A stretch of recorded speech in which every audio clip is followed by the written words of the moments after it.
Indonesia and Australia's trade ministers will meet in Argentina this week amid growing doubt the free trade deal between the two countries will meet the end-of-year deadline. Sources close to the negotiations say it is hoped the deal will be signed at the ASEAN-Australia Special Summit to be held in Sydney in March next year, although some say even this is ambitious.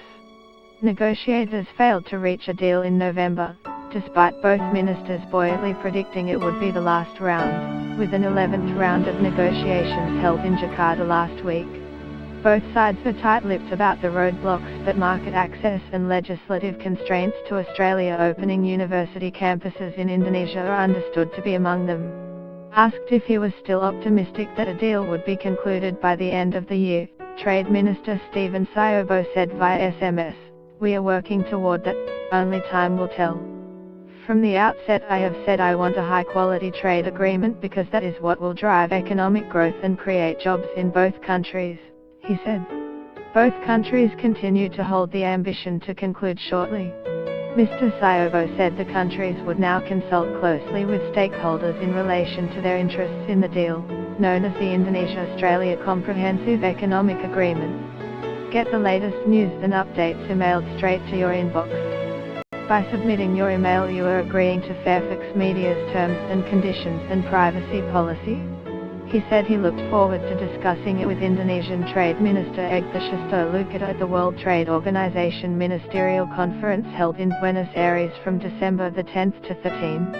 Despite the physical proximity of the two countries, Indonesia is only Australia's 13th largest trade partner with a paltry 2.3% share of total trade. When Indonesian President Joko Widodo visited Sydney in February, Prime Minister Malcolm Turnbull said the two leaders were very committed to concluding a high-quality bilateral free trade agreement by the end of this year.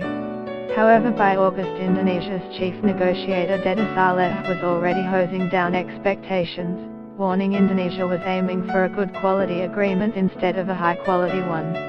He told Fairfax Media at the time a high-quality agreement suggested fully opening up markets, something Indonesia would be reluctant to do if it harmed its domestic industries. The two countries have also been at loggerheads over alleged dumping of paper, with Indonesia filing a complaint against Australia in the World Trade Organization in the middle of free trade negotiations. Minister Luka told Fairfax Media last week that it was hoped the agreement would be finalized at a technical level by the end of the year and we will try to sign it next year. We have to remain optimistic, since there are things that may come to a deadlock. I will just negotiate them with the minister. We will do the negotiation at the final stage, he said. Lowy Institute research fellow Matthew Bush said free trade agreements frequently consumed years of negotiations and it had been ill-advised of the governments to commit to deliver a deal by the end of 2017. Turnbull has framed IASEP as a testament to a relationship that is now, unlike with previous occupants of the office, wink, wink, getting better and better, he wrote in The Interpreter.